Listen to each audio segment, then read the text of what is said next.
Hi, my name is Daimara Baker. You pronounce it Daimara, like the movie Die Hard. That's an easy way to remember.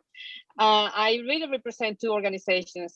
Originally, I was the founder of Community Creative Center here in Fayetteville, Arkansas. Currently, I have a Broken Baker Academy that is a very innovative way to use culinary arts to teach those kids who are on the autism spectrum to gain the skills to get a job. But I also represent Right to Start, that is an advocacy group that we are really focused on removing the red tape for small businesses so that we can facilitate launching businesses here in Arkansas. And I strongly believe that arts and technology are the way to continue growing the economy in our state, of course.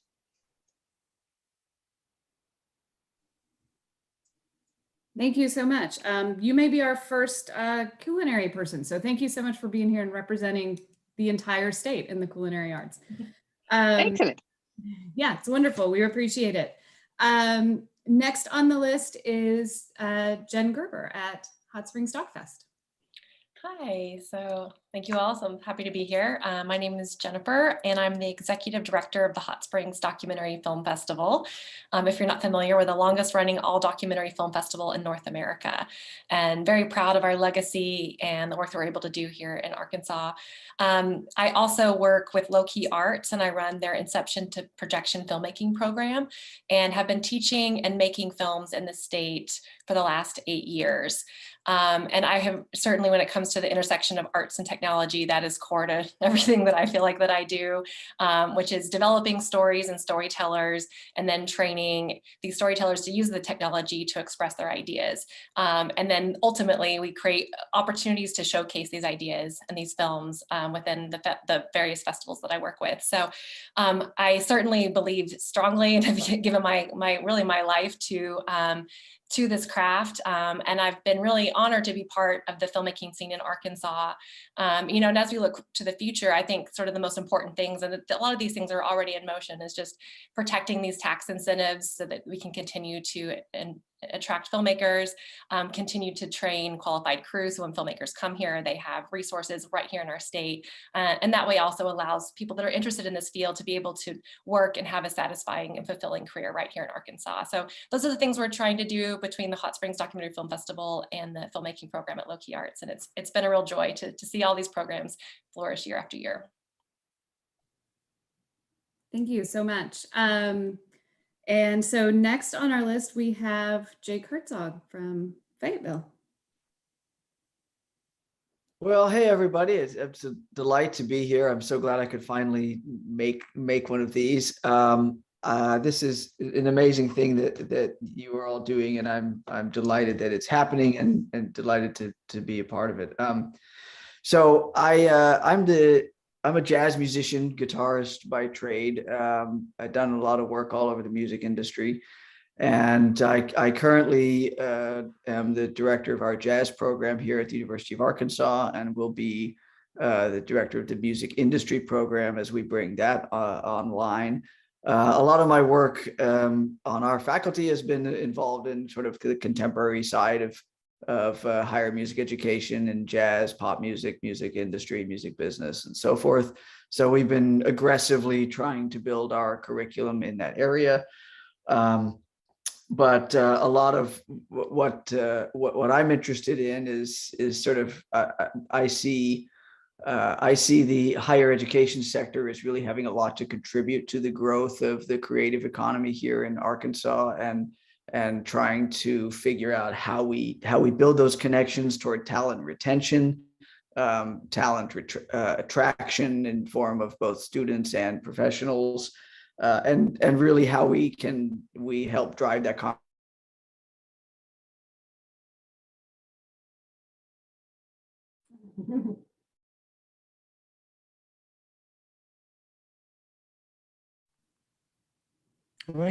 industry has become more. Oh, did I cut out? Did something? Yes. Yes. You just pretend I said something amazing and profound. Too bad it didn't get on the tape. Oh, I'm sure you'll send it to me. Yeah, I think as the entertainment business has become more technology dependent, especially in both major companies and small companies, I look to that as inspiration for how we can get closer to teaching those in those areas, and also to training folks, training that next generation. Awesome. Thank you so much. Okay, so next on our list, we're going to go with Riley Nicholson at Sona. Hi, friend. Hey, thanks for inviting me to join. So I'm also in Northwest Arkansas. I'm the executive director of the Symphony of Northwest Arkansas, also known as Sona. I moved here about a year ago to move back to my home state of Arkansas and lead the orchestra. And of course, you know, we've had to rely on technology more than ever to reach our audiences this year. You know, at first thought, you think, what does technology have to do with classical music when it's all acoustic? But of course, this year, more than ever, we've had to explore all kinds of ways to reach people. And I think that's not just a stopgap for us, but something that we want to continue to explore. And that has so many implications for the future, from funding and how we're going to, you know, it's made sense this year because that's been our only option. But how, if we want to continue this, what does the funding model look like? And also other things we've been thinking about is it's been great that we've reached so many people, and we've been proud that we've released all of our digital content for free, which has accessibility implications. But you know, we can't pat ourselves on the back too soon. We have to think about, okay, well, they're more accessible because they're free, but not everybody has access to them. So there's a lot of I don't know if I have any answers, but a lot of thoughts around how do we make sure that our content's actually reaching people, you know, who might not have access to them, to broadband and whatnot. Yeah, there's also, you know, implications with education and how we reach our students. I think there's a lot of possibilities to expand our reach beyond the people we're able to physically reach, because historically that's been the school districts with the most infrastructure that we can latch onto, which yet again has more accessibility problems and who we're reaching. So that's some of the things that are on my mind as we think about how technology influences what we're doing at Sona, and how we reach both audiences and students.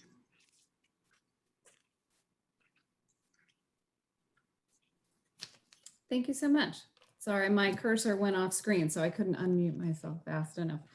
Okay, so moving forward, we did have someone join us, but we're going to go ahead to stick with the alphabet. Mark Payne, you are next.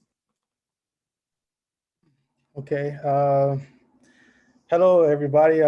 My name is Mark Payne. I'm an artist and an educator at the University of Arkansas Pine Bluff, where I've been teaching for about 3 years now. My goal as an artist and a teacher is to kind of like explore communications, like through technology. Communication and technology can help aid Arkansas in contemporary discussion about art and its production. Technology allows an artist to explore multiple variations of artwork faster and economically than traditional means. For example, a sculpture, drawing, or painting can be a file on a computer waiting to be made with a 3D printer, laser cutter, and CNC machine. So like I try to encourage my students or anybody like in art, like making world, to kind of like basically to condense like stuff into digital, like to like a digital means, because like I believe in like not wasting like space, and like once you like produce a series of bodies of work, then you can kind of like send that like sculpture over like the email and kind of like get like feedback through other people. And it's like very like, and nowadays it's easy to do, like since COVID and other things that that kind of like got in our way. So yeah, I really enjoy like technology and kind of like basically helping or teaching my students. And I guess that's all. Well, thank you. I don't know what happened, but it happens, right? Technology. Well, I'm happy to be here. My name is Marta Bolte. I'm originally from Argentina, but I've been in the States, in Alvarado, for around 30 years. I am an artist in residence, a multidisciplinary artist, and a muralist, and I love educating. And I think technology is important because it communicates our ideas with the world. And I work here at the South Arkansas Art Center also. So I have an opportunity to talk to the executive director of the South Arkansas Art Center. And they are planning big things with technology. I didn't know. So that was good. They are going to offer, for example, we have two sides of education we do in South Arkansas. We do Artists in Residence, AIE program from the Arkansas Arts Council, and we also do at the Academy for the Arts, and I've been part of the Academy for the Arts for 25 years. But they want to create coding classes as artists in residence in the schools. We offer graphic design, but we don't offer coding. She would love, Laura, she would love to create coding, and we are going to have at the Art Center another class that is publication. So that class will be for 6th grade up, and it's going to happen. There is already a teacher, classes will start in September. And this is interesting because they will teach the kids when they have an idea for a service, for a campfire, for something they would like to implement, they will know how to do it. They will create brochures, or they will publish, they will talk to people, they communicate. It will be wonderful. So here in the South, we are trying to get technology hooked with art. In my case, I am a painter, I am a visual artist, I used to be a dancer, but last year, as you may know, with the COVID, I was not going to school. So between last year and this year, I've done 100 videos. So those 100 videos were the only way I communicate with the kids. And that helped me a lot and helped my kids know that you can be an entrepreneur. You can publish your work. You can do virtual shows. I've done virtual workshops, and I am in a gallery in Oregon with a virtual show, group show. So I think that art technology is our future, but it can be our present. And we need to find a way technology is in all the counties, in a way that we can tell the kids that this art, that is a solving problem activity, doesn't have to be related to numbers only.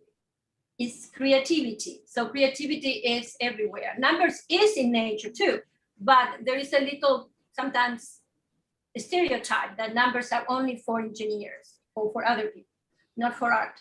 So I'm very excited about this project that we have here in South Arkansas, the Arkansas Art Center. I wish we could continue growing with this, but I'm very excited.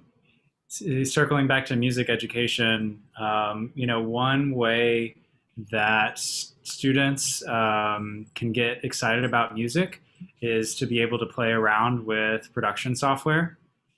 And so the more we could have that in schools, the better, whether that be a resource in the library or as part of the band program. I don't know the best way to deploy that. But whether that be GarageBand or something for high schools, that might be something more complicated like Logic or some professional or Pro Tools, some professional production suites, so that kids can start making their own music I've before I was in this current position, I taught piano for a long time, and piano students would get really excited about recording themselves, and you could do this with an iPad, recording themselves on the piano and then layering a track in GarageBand with it, and they make their own song. And now suddenly they feel like they're a composer and they're more engaged with their music lessons. So there's just all kinds of opportunities for students to have a way in through technology to music.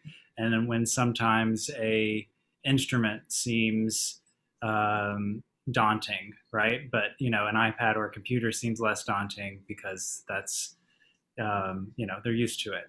So anyway, a long way to say more access to music production software for students could get kids really excited. Well, and I'm going to absolutely support what you're saying, because this past year I got to be my 6-7-year-old grandson's teacher, and they used Quaver. And quite honestly, as you were talking, I went, oh my God, he went bonkers over when he got to pull in the tracks and create the music and dance around to it. And of all the things, it was intuitive for him. It was almost no learning curve because he couldn't get any help from me, quite honestly. I mean, I could help him like with the buttons on the computer, but I know nothing about music. And he absolutely loved it. And I'm going to find out. I'm not even sure if that was free to the school or if they paid a fee for it. I have no idea. Do you have any idea about Quaver and how the school even had us access it as like grandparent teachers? I'm going to look into that, because it could not have been expensive or they couldn't have been using it. And it was just crazy phenomenal. You're right. He absolutely loved it. Well, back from that rabbit that I just chased. Who else is going to jump in? Jake? Sure. So one thing that's close to my heart that is sort of a combination of trends I see in Arkansas is really just establishing more state level funding for students interested in the creative fields as in higher ed and as professional things. So my general concerns with Arkansas is that Arkansas needs to get, am I cutting out? Arkansas needs to get more of its population into college in the first place.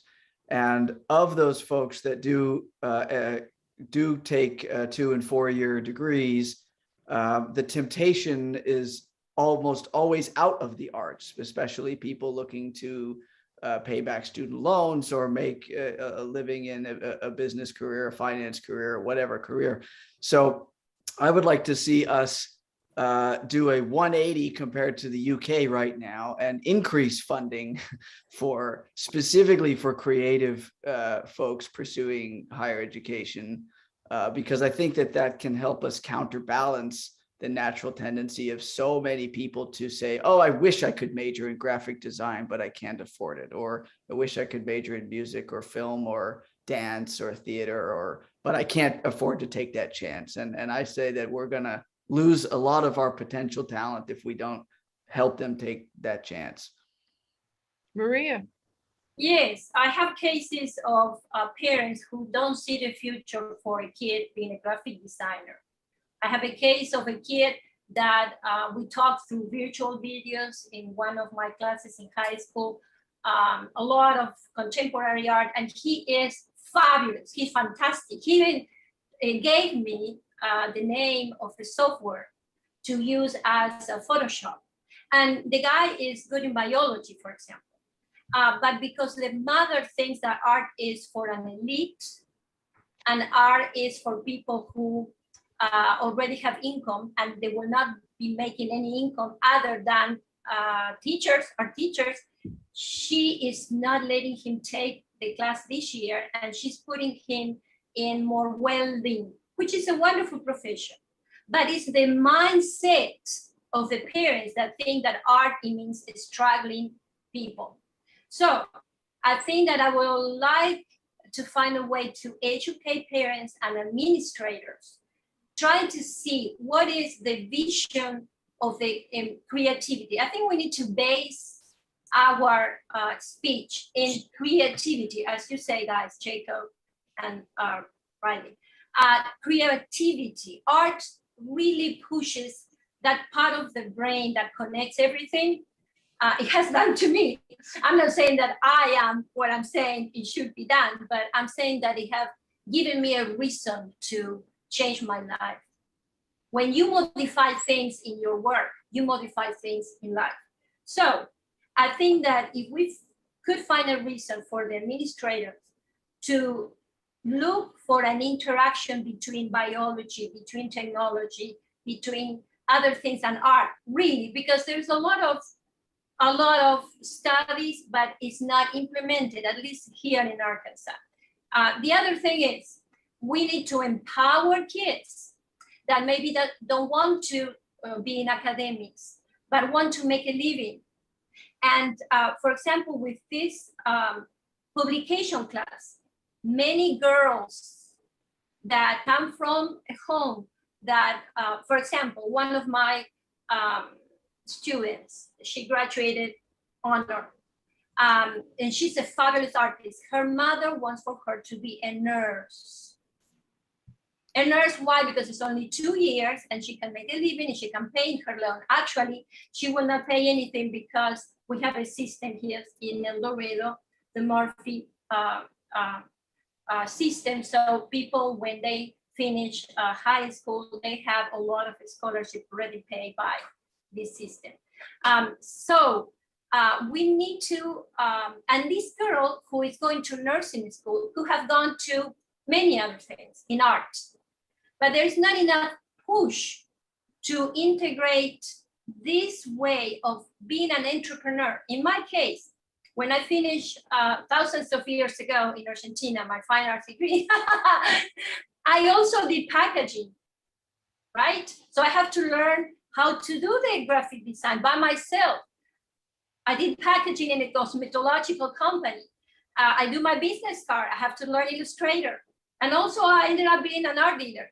But it doesn't have to be to all the people that you know. But what about the entrepreneurial heart of people? How can we access that part, telling that creativity and technology stimulates that entrepreneurial part of our youth that is still sleepy, looking for a conventional degree? I think we need to be unconventional if we are going to do something.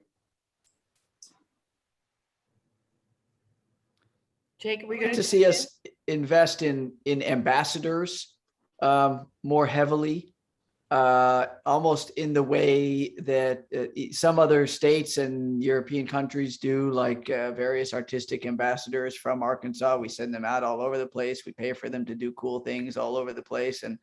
And if you do that long enough with enough people, word gets out that this is the place to be. And it's like the soft power thing.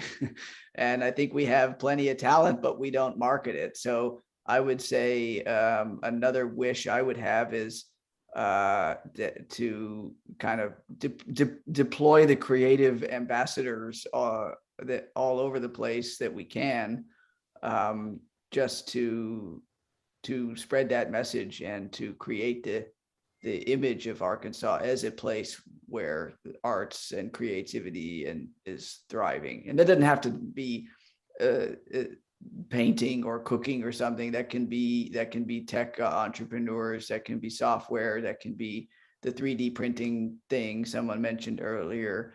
But we have all this talent, but we're not marketing it very well. We're not branding it very well. I think the example everybody talks about when Austin, Texas, well, they just decided they were the live music capital of the world, and then they made it happen. It wasn't the other way around. And so I think a little bit of chutzpah in that area with this legislation would be pretty cool.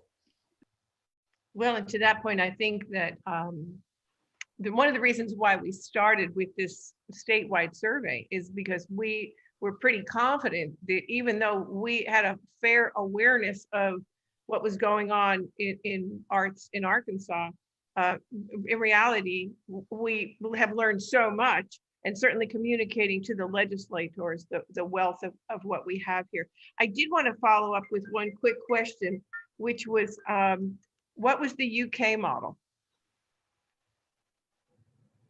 This has just been in the news. The UK government has cut funding towards certain kinds of creative majors in their well, everything's public, but their universities there, and of course lots of artists and musicians are not too thrilled about that, as you might imagine. But I don't know enough about it to say more than that, but I can send an article or something.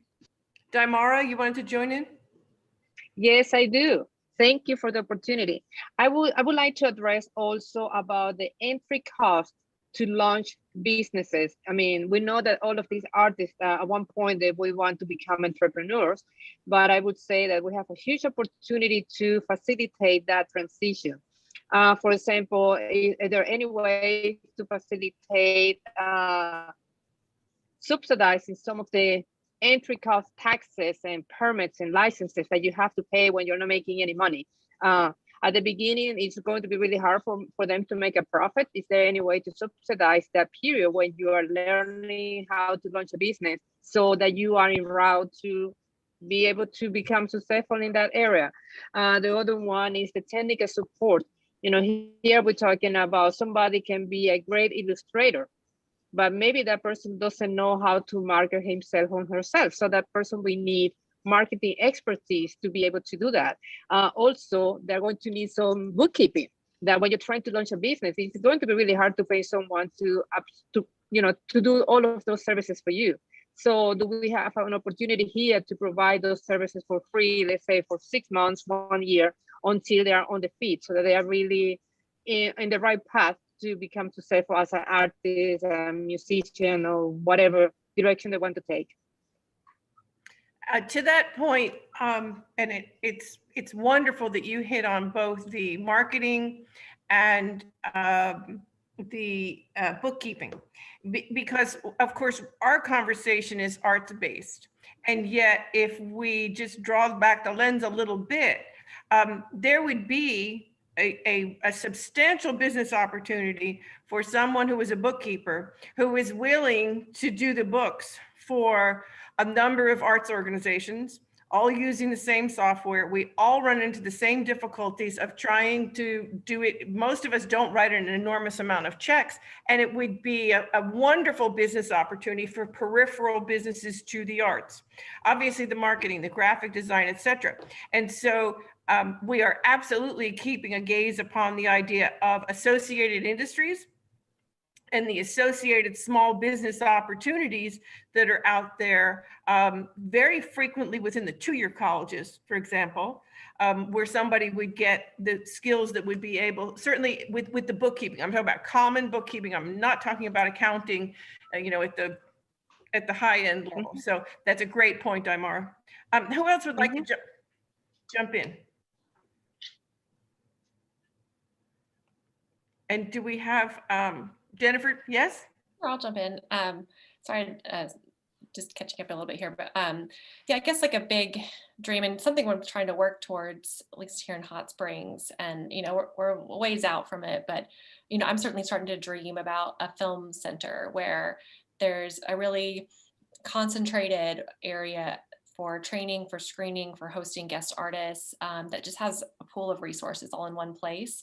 I feel like a lot of our schools have these resources, but if someone is maybe wanting to make a career change, or they're not in college or in a school, it's really hard to get those resources available. So that's something we're working towards with the programs I'm part of, but definitely that's a dream I'd love to see eventually take shape, where there's computer labs, equipment, and real resources to cultivate creative energy around the film industry.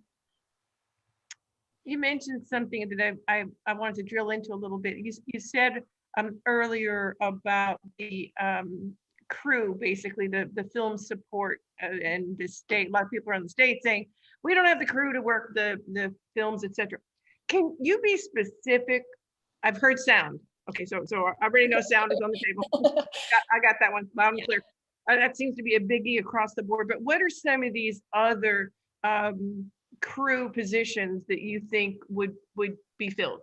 Yeah, and what's so fun about film is that you can come from a lot of other disciplines and still play a part in a film project, whether it's through music or production design, which is very art-based, costume, wardrobing, all those different departments.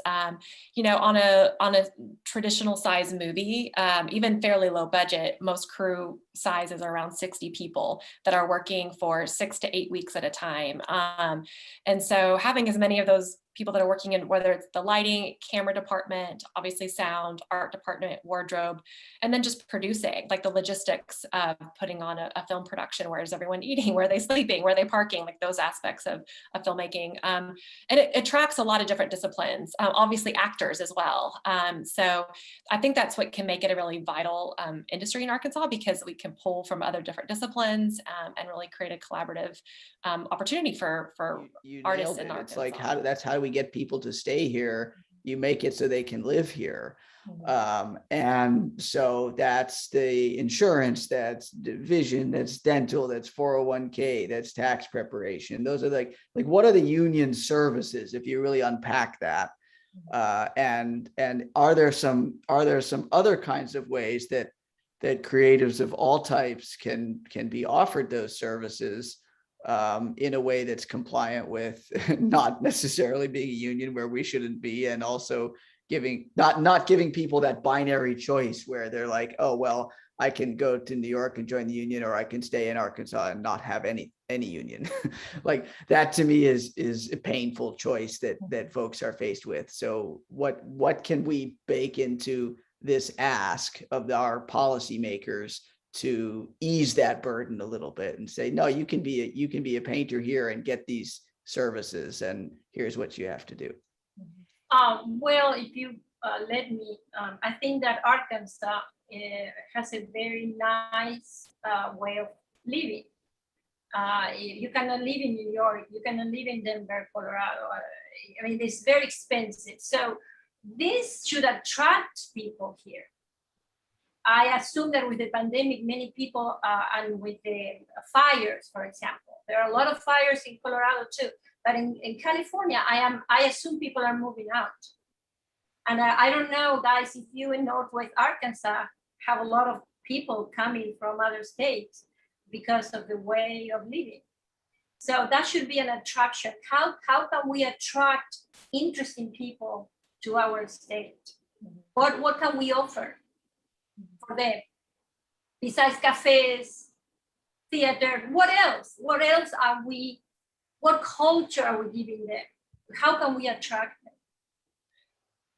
Yeah, I think that comes back to providing a sustainable career path as an artist. I've been this person, I've been in Arkansas, I grew up here and I've been back here for about 8 years, and I moved back here from New York.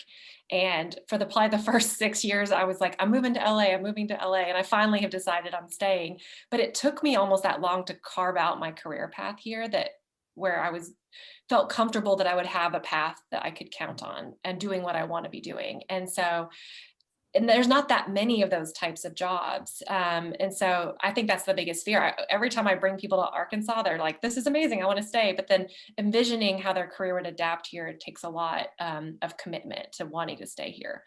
So in my case, as an artist, I need to show, I need to get quality gallery. Sometimes we don't have so many things, but in my case now, I'm showing virtually all over the United States if I apply and people like my work. So that really would be a good way to find a way for us to go as Arkansans and to receive. Mm-hmm. If we could offer something like that through technology. So does anybody else want to weigh in on the big idea magic wand? I feel like a common thread here is infrastructure support for both individual artists to create a sustainable living, and also for small businesses like Dayanara, sorry, I forgot how to pronounce her name, for small businesses and small nonprofits. So like we mentioned, it is we have a wonderful quality of life and cost of living scenario. So if we could provide infrastructure support, whether that be operating support for nonprofits and small businesses, or tax incentives for startups, or some sort of support to help emerging artists get their career off the ground. The more opportunities we make, I think we open up that possibility for growth, for both at the individual level and the organizational more level. Interdisciplinary within higher education, more coordination, collaboration. Do you all think that will be a benefit? It's necessary. Jake sent me the list of the higher ed with all of the curriculums in it. And we counted up, what, Jake, 91 that was just in fine arts, not covering everything that was in film and video and, gaming, graphic design, other disciplines, let alone the broader categories that are included in the creative economy. What do you think, what would be your ask of the higher ed department to help that? I would say accessibility, and making sure that people have knowledge of those programs and that they can actually partake in them. They can afford to do it. I think that the affordability is probably a bigger obstacle than I even understand for a lot of folks, and that plays into diversity, equity, and inclusion goals, and which are systemic in the entertainment industry, much less in the educational side. So I would say that the accessibility of those, and that means knowledge and money. So neither one can work alone. You can't have scholarships if people don't know about what they can get a scholarship for, and you can't have a really amazing electronic app widget AI Surrey for creative careers if people go, wow, I want to do that, and then they can't afford to do it. So, but I'd like to see some infrastructure develop on that side, the digital side, the accessibility side, and until we get to that, like, hold up my phone, hey, where can I go to school for graphic design, and what scholarships can I get? And it just goes boom. Then we're not there yet, in my opinion. Any other thoughts? For example, here in the South, Stephen Knox is the chair of the art department in Magnolia, SAU. And he told me that he wanted for you to know that they have several areas where art and technology come together. They offer a degree in game, animation, and simulation that includes programming, 3D modeling, character rigging, and 3D printing. And they also have photography and digital cinema and many other things. So how many people know that this college offers all these things here? So I think that, yes, maybe you are the only one. I think that we need to communicate that, because if a student would like to go and study all these things, where it will have to be probably go outside the state. Yeah, but to your point, and of course I was being a wise guy about it, but the fact of the matter is I didn't know it until we began the survey. And so I had no idea that SAU had that. And the other thing I didn't know is that they also have an art therapy program. Yes. And so I was blown away. And by the way, imagine how thrilled Senator Elliott was, because guess what her alma mater is? Oh. I mean, know the answer, yes. Oh. So the reality is this whole project has been nothing but aha moments, really, quite frankly, for all of us. And it's that raising awareness. Now, all of you know that SAU has both an art therapy program and that whole laundry list of fabulous forward thinking that Maria just gave us. Anybody else want to jump in before we say? Yeah, I'll answer that real quick. So I've taught quite a bit at the college level in Arkansas, and I think the students that find the programs, they come in it terrified because their families have said, well, how are you going to support yourself in this field? And a lot of them maybe don't even sign up for that because they're like, well, I'll take I'll do another major as a backup, but that doesn't really, to really be an artist, you can't do it. You kind of have to throw yourself into it. And so I think if there was a little more interaction between an educational institution and the working industry, that parents and kids would see a career path that's viable. Because there's a lot of fear when they enter these programs of just, how am I going to make money? How am I going to pay my student loans back? Am I going to be able to stay here? And like, they enter these programs with tremendous amount and leave them with tremendous anxiety. So I think the more that the industry can grow and interact with the higher ed education, it will help that process. Well, and yes, and to that point, sometimes we also perpetuate the myth of the starving artist. And I'm not saying that it isn't a struggle. Any of us that have dabbled in any aspect of it are certainly not on easy street. However, we have all figured out a way, some of us for a very long time, to survive in these industries. And I think that's a really fair point in terms of how to phrase the dialogue. We are going to also, one of those interest-based focus groups is going to be workforce. Sandy is like the guru of workforce development, workforce development, workforce development. And so I can absolutely guarantee that we will be expanding on that theme and hammering that home, that these are actually really viable skills. I mean, I have never been without work. And so the fact of the matter is, if you're hardworking, I mean, you're going to work. And so we've all made it in these industries. We'll definitely bring that point home. Sandy, you want to weigh in on anything else? Erin, anything? Just the last thing I want to just mention is part of the product when we do the report and the recommendations. And if you go to our website at arkansans4thearts.org, you can see the little fact sheet. We intend to not only provide that report to the legislators and the governor, but also other entities like the Department of Higher Ed, Tourism, and the Arkansas Economic Development Commission. And that, Jen, to your point, getting businesses and industry and getting their attention, that's critical, because like, you know, what you've just said, that crossbreeding and that connection between the for-profit world and the nonprofit world, because I doubt it would be wonderful if we could say anybody that goes into a creative occupation, release them from their student debt. You know, it'd be great if we could get that. We know that that's not going to happen.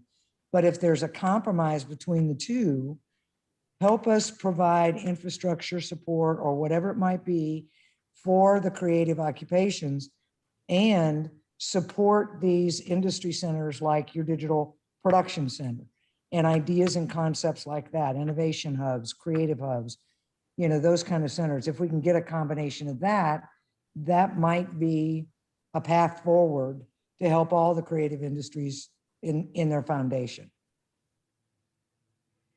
Well, and I'll jump in with one expanded thought there then. Okay, so for example, yesterday after I got off the phone with Dr. Bhattacharya, who is the inaugural Dean of Engineering Computer Science at Arkansas State University, and he is all about the intersection of art and technology. So I was like totally jazzed after the conversation with him. And I like to think both huge and then really small in terms of, well, gosh, what could I just do today? What could I actually accomplish? What could be done on a smaller scale? And so yesterday I looked up Arkansas Governor's School, and I saw the course listings that they have. And of course, it's fabulous arts program. And they also now have natural sciences, and they have some other little explorations. They don't yet have technology. And so guess one of the tiny recommendations that could certainly be made. Why can't Governor's School add an art and technology component? They're already there. They're already doing it. They've been doing it for years. That's a very tiny recommendation that probably isn't even going to cost them anything to be able to add that little component. And then I said, all right, well, that's great for all the gifted and talented kids. What about all the kids that aren't in the gifted and talented program? I said, well, what about the Boys and Girls Clubs? So I encourage you to look around in your realms and both think huge and then think, well, gosh, there's a Boys and Girls Club down the street. So could we bring Quaver to that one Boys and Girls Club? Can we pilot project some fabulous idea that you have and experiment on a local scale? And as Nike would say, just do it.